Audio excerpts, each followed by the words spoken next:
The story begins on a regular morning at a construction site. The sun was just coming up, casting a soft golden glow over the workers who were already awake and getting ready for another busy day. Dust filled the air, swirling around as they moved and prepared for the tasks ahead. Everything seemed normal, but today was going to be different. Something unexpected was about to happen. Thomas, the team leader, stood nearby, watching as the workers dug into the earth for a new project.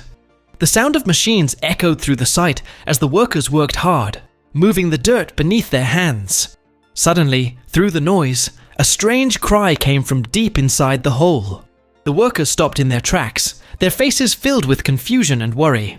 Thomas looked around, trying to figure out where the cry came from. Then, another cry, louder and more urgent, followed. It was coming from the hole. Matteo, one of the workers, pointed toward it with a worried look on his face. "Something's in there!" he shouted, his voice filled with concern. Without hesitation, Thomas sprinted toward the hole, and the rest of the crew followed closely behind. Kneeling at the edge, he peered into the darkness, his flashlight illuminating the muddy mess. He could see something moving inside, and his face turned serious. "I need a flashlight and a rope, and I need them now," he ordered. Thomas carefully climbed down into the hole. The air felt damp, and the dim light made it hard to see, but as his eyes adjusted, he spotted a small creature, covered in mud and clearly scared. Gently, he spoke to it. "It's okay. We'll get you out of here." He tied the rope around the animal, signaling his crew to pull it up slowly. The team worked together, lifting the creature out of the hole, the mud dripping off its tiny body. Once the animal was safely on the ground, the crew gathered around, unsure of what they were dealing with. Matteo crouched down to wipe the mud away. "It looks like a dog," he said, his voice full of surprise. But the creature was trembling, terrified, and weak. Thomas made a quick decision. "We need to take it to a wildlife clinic. Let's clean it up and make sure it's okay." Without wasting any time, the crew carefully wrapped the small animal in blankets and placed it gently in Thomas's truck. They all drove to the clinic, their minds filled with worry for the creature they had just saved. At the clinic, the veterinary staff was ready for the surprise guest. Dr. Hazel, a kind and experienced vet, took charge of the animal's care. "Let's get this little one cleaned up," she said softly, starting to wash away the mud that covered its body. As the dirt washed away, the animal's true form started to show. Ahmed, one of the clinic's assistants, looked closely at the creature. "This doesn't look like a dog," he said, confused. The animal's shape seemed different from what they expected.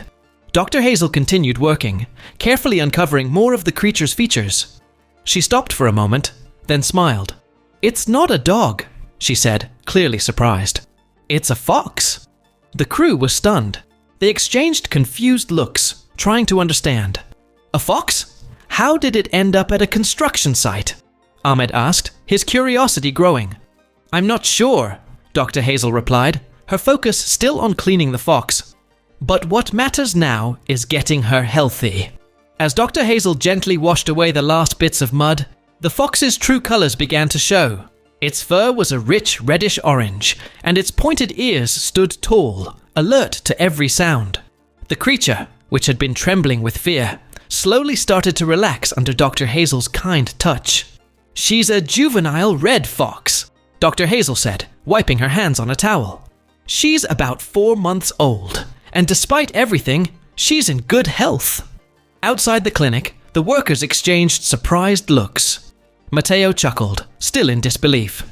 "We thought she was a dog this whole time," he said, shaking his head in amazement. "But we're just glad she's safe," Thomas added, a smile of relief spreading across his face. Dr. Hazel reassured them. "She's doing well, but we'll keep an eye on her to make sure she's fully recovered. Once she's ready, we'll release her back into the wild." The little fox, now named Benji, was carefully wrapped in a warm blanket and placed in a quiet resting area. The workers, along with the clinic staff, shared a moment of pride. They had worked together to save Benji, and now she had a chance to return to the wild. As the days passed, Benji kept getting better. Dr. Hazel and her team checked on her every day, making sure she had everything she needed to heal. Slowly but surely, Benji started gaining weight and getting stronger. The workers, including Thomas and Matteo, visited the clinic often, excited to see how the little fox was doing. "She's doing great," Dr. Hazel said one day as she fed Benji. "She's gaining confidence, and she's almost ready for the wild." The workers smiled, feeling proud of how far Benji had come. Matteo reached out to pet her gently, and to everyone's surprise, Benji recognized him. She wagged her tail and walked over to him, her eyes sparkling with recognition. Dr. Hazel smiled and said, "Her memory is amazing. She remembers you all." Over time, the bond between the workers and the fox grew stronger. They all eagerly awaited the day when Benji would be strong enough to return to the wild. The clinic continued to care for her, giving her plenty of room to explore and practice her natural instincts. Marcel, one of the staff members, often played with her, hiding food and using toys to help her sharpen her hunting skills. Benji became a local sensation. Visitors came from all over to meet the little fox who had been saved from the construction site. Her story touched many hearts, and the workers felt proud to have played a part in her amazing journey. One day, as Dr. Hazel prepared for Benji's final health checkup, she watched the fox play happily in her yard. "She's ready," Dr. Hazel said proudly. "In a few days, she'll be back in the wild where she belongs." The workers gathered, feeling both excited and sad for the upcoming farewell. Thomas looked at Matteo, his eyes showing a hint of sadness. "We'll miss her," he said softly. "But this is what's best for her." On the day of Benji's release, everyone met in a quiet part of the forest. The sky was bright and the air felt fresh. Dr. Hazel opened the cage, gently coaxing Benji to step out. The fox paused for a moment, taking in the forest around her.